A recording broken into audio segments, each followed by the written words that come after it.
Tu aimes comme moi, mais non, tu adores comme moi l'univers cyberpunk et les jeux de figurines. Reste dans cette vidéo puisque nous allons parler du jeu Human Interface Be a Better Human. Allez, c'est parti!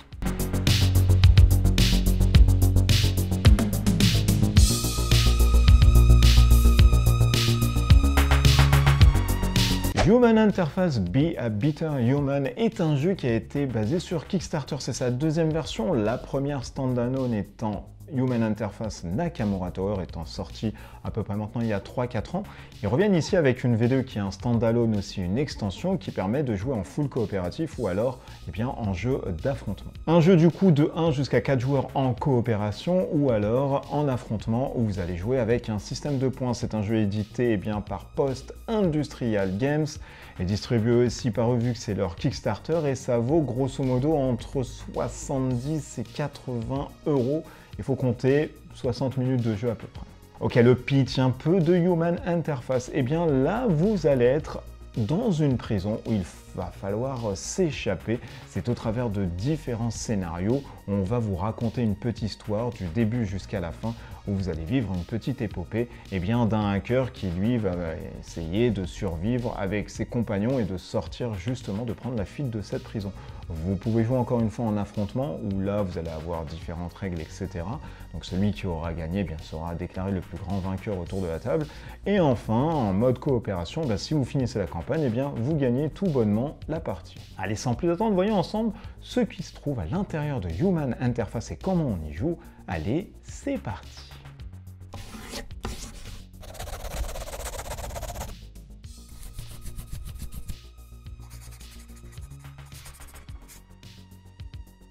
Alors je vais vous parler uniquement du jeu standard qui est le mode coop, solo, appelez ça comme vous voudrez. En mode ensuite affrontement, quelques règles diffèrent mais je vais vraiment pas traiter ça dans cette vidéo. Alors on commence par la constitution de son groupe.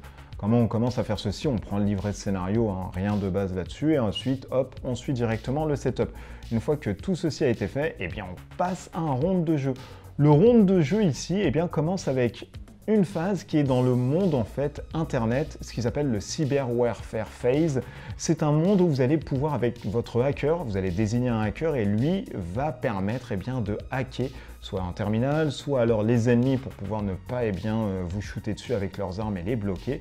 Et c'est une sorte de netrunner déguisé où vous allez essayer de poser des outils avec des points de ressources, des cyber warfare ou alors des pare-feux, des firewalls, etc. pour justement pallier à de l'intrusion comparée au terminal ou alors à ce que vous allez hacker.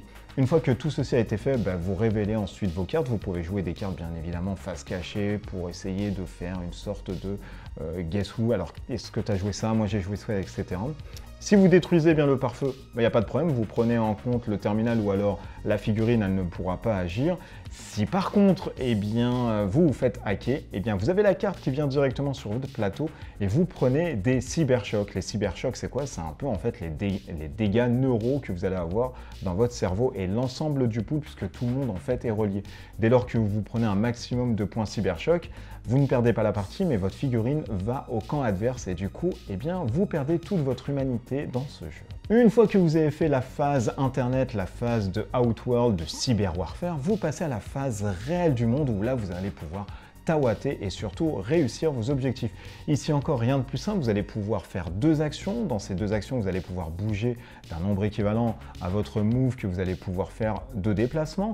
Vous allez essentiellement aussi interagir avec le monde et vous allez surtout tawater, user de tout ce qui est cyber warfare, de vos implants et surtout de vos armes bioniques pour venir à bout des monstres et surtout de vos ennemis. Pour ce faire, rien de plus simple, vous pouvez faire des attaques à distance ou des attaques au corps à corps. Une fois que vous faites une attaque, vous comparez directement vos valeurs. Ici, pas de dés, tout se fait comme Gloomhaven avec un petit deck de succès que vous allez tourner. Il y a une carte que vous allez prendre dès que vous allez faire un test. Vous rajoutez ça à vos différents bonus, à vos skills d'attaque, etc. Vous comparez au score 2 fois comparé, c'est bizarre dans une phrase, au score adverse. Et si vous excellez au-dessus, vous regardez son armure. Si vous pénétrez son armure, il se prend 1 point de dégâts, etc. jusqu'à ce qu'il meure.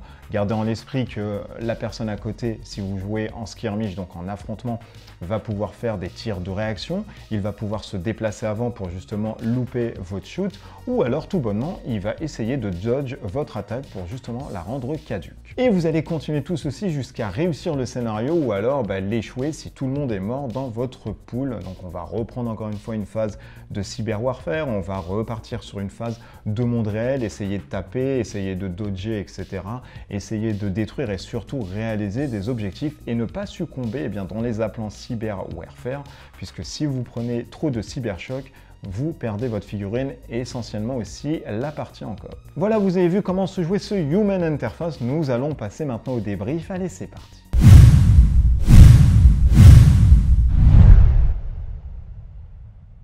Et on commence par les points positifs du jeu. Le premier point ici positif, c'est son univers cyberpunk. Mon Dieu qu'il est rafraîchissant de retrouver de plus en plus de jeux de société avec une thématique de cyberpunk, de science-fiction, etc. qui excelle un peu partout là où l'heroic fantasy a submergé un peu le marché.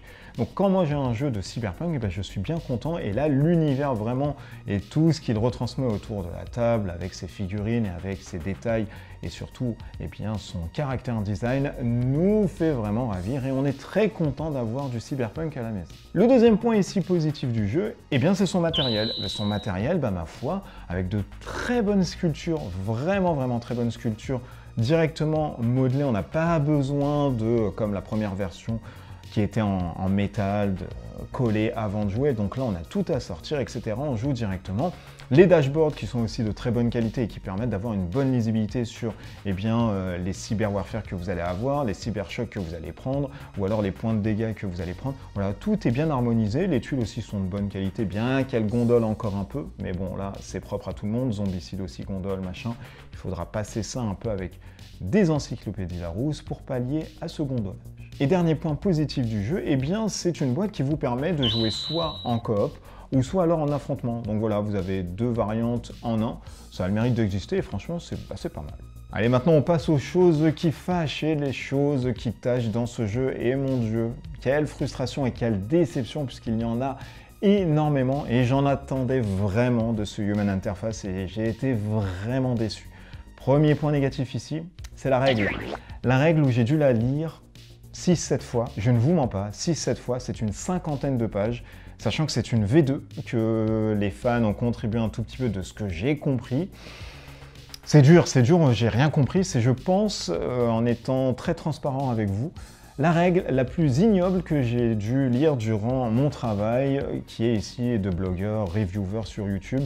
J'en ai chié énormément, vraiment, hein, ça sort du cœur, je me suis fait chier, il n'y a pas d'exemple, c'est une sorte de petit roman, etc. que vous lisez. Je vais même vous la montrer pour vous dire que je vous raconte pas des sornettes, c'est ça. Et voilà les pages à l'intérieur. Voilà ce que vous avez. Des petits exemples tout pourris qui ne servent à rien, comme ça. On ne comprend rien, hein. On ne commence même pas avec un background ni quoi que ce soit. Et c'est que ça, c'est 50 pages de merde où on ne comprend rien du tout. Il n'y a pas de background, on ne sait même pas ce qu'on fout là, un petit synopsis ne serait pas de trop.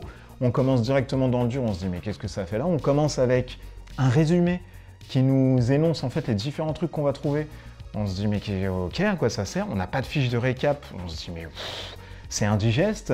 Et en plus de ça, les exemples à l'intérieur sont narratifs. On va vous dire, le hacker, je ne sais pas, Genset, c'est vraiment n'importe quoi, je vous dis n'importe quoi. Il va tenter de hacker, il tire une carte, oh là là, mon Dieu, il esquive, etc. Mais qu'est-ce qu'on s'en fout en fait? On veut juste voir comment votre jeu marche. Et je pense que le jeu n'a même pas été testé parce que il est hyper compliqué et les règles sont vraiment dites n'importe comment. Donc s'il y a un jeu en tout cas vraiment à l'intérieur, j'y suis passé à côté, mais vu l'état des règles, c'est normal, je pense, dans 90% des gens. Donc voilà, les règles à revoir et à revoir. Un autre point négatif ici du jeu, c'est le gameplay. Le gameplay est d'une lenteur, mais enfin... encore une fois, je suis peut-être passé à côté du jeu, mais je ne pense pas. J'ai lu quand même les règles 6-7 fois, j'ai pris des notes. Ça m'arrive très rarement de prendre des notes en lisant des règles, puisque tout est limpide. J'ai dû prendre des notes, la cyber warfare, machin, ok, il faut faire ça. Quand on arrive à la phase de monde, on se dit... Ok, donc je bouge, mais quand on bouge, le mec peut faire une réaction, donc ça j'ai laissé passer à côté parce que je jouais en coop et en solo, et je me suis dit, bon, bah, ça part à côté. Mais quand vous voulez taper quelqu'un, bah, vous retournez une carte et vous faites, waouh, un 9, super, le mec à côté fait, hey, un 10. Bah tu me touches pas, je dodge, en plus j'ai un bonus de dodge de 3 points, et bien quand vous essayez de toucher le mec. Du coup, eh ben, c'est des coups d'épée comme ça, ou alors des flingues qui traversent directement en fait le mec. Vous vous dites ok, mais ça sert à quoi?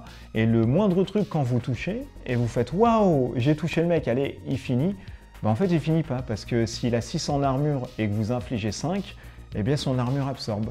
Qu'est-ce que ça fout là? Qu'est-ce que tout ce merdier fout ici? Il aurait fallu mettre uniquement des dés. Je touche pas, il absorbe pas, comme du Descent ou comme n'importe quel truc qui se trouve dans le monde des jeux de société. Non, il fallait que les mecs viennent ici en se disant on va innover, on fait des trucs que personne comprend et donc forcément ça va être génial. Mais non, c'est de la merde parce que moi franchement je me suis fait chier en jouant et je me suis dit mais il est où le gameplay en fait là-dedans? Qu'est-ce que je dois faire? Les règles, on peut même pas y revenir parce qu'on voit 50 pages, on a la tourista rien qu'à voir le livret de règles.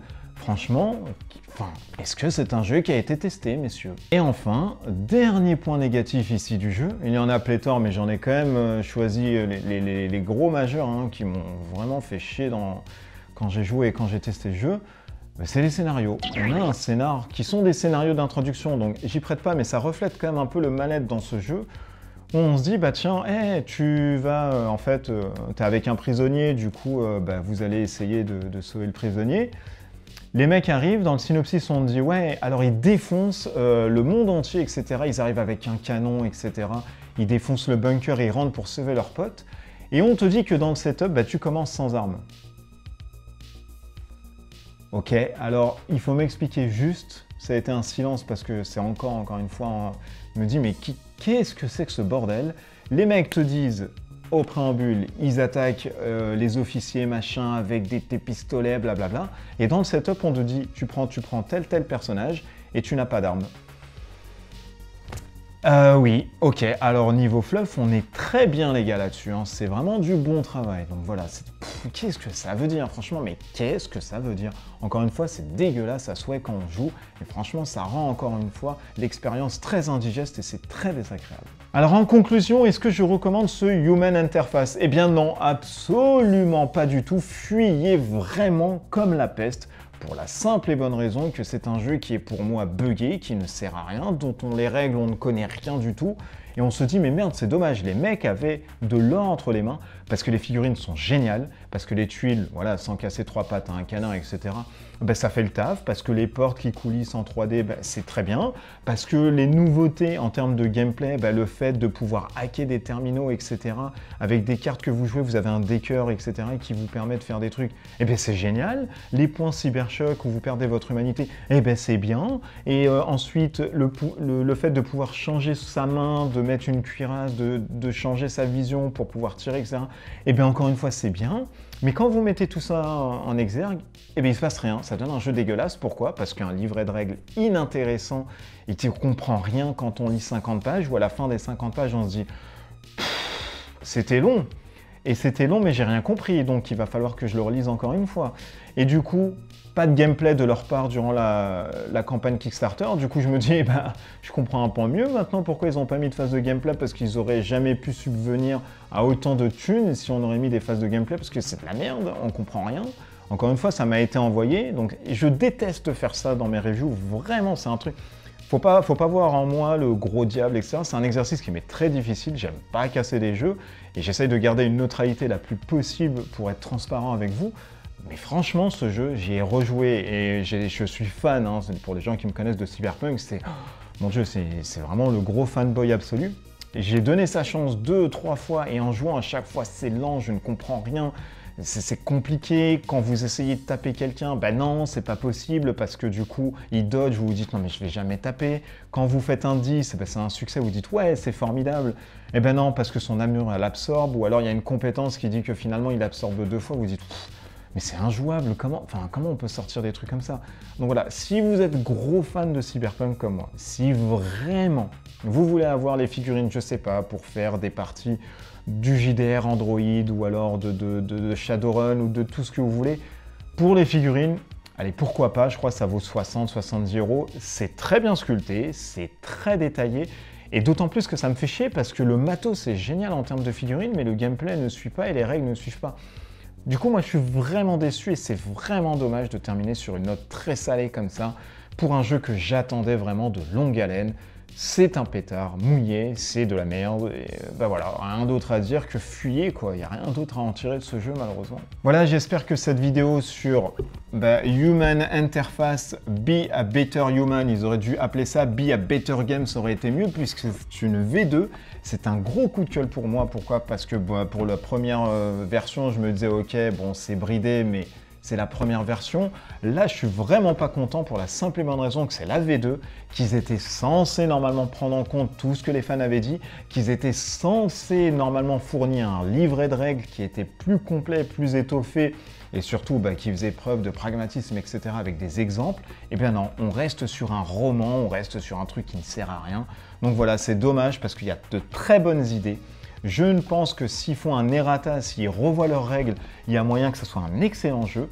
Mais tant qu'ils ne font pas ce travail en amont de revoir les règles et de nous donner avec une campagne un peu plus toffue, avec du fluff notamment, qui correspond vraiment à votre setup, je pense que ça sera un jeu qu'il faudra oublier et qui ne servira uniquement seulement aux figurines. Donc voilà, à échapper maintenant le plus rapidement possible.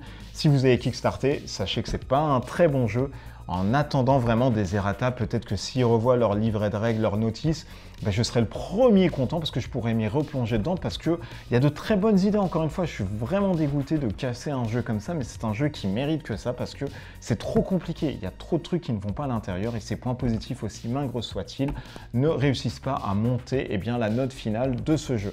Voilà, j'espère que cette vidéo vous a plu. N'hésitez pas à me soutenir sur Tipeee. Vous savez qu'il y a un Tipeee maintenant, vous pouvez donner ce que vous voulez pour bien promouvoir mon travail si ça vous plaît. N'hésitez pas à mettre des pouces en l'air ou alors des pouces en bas, vous faites comme vous voulez. À commenter aussi par rapport à cette Human Interface si vous êtes aussi choqué que moi par rapport à ce que j'ai pu trouver à l'intérieur. Et surtout, à vous abonner à ma chaîne si ce n'est pas déjà fait et à vous abonner à Facebook, Instagram ainsi que Twitter pour me suivre dans mes péripéties les plus fulesques et les plus rocambolesques. D'ici là, on se retrouve pour une prochaine vidéo. Jouez bien et j'espère vous présenter un autre meilleur jeu. Allez, des bisous partout. Ciao, ciao.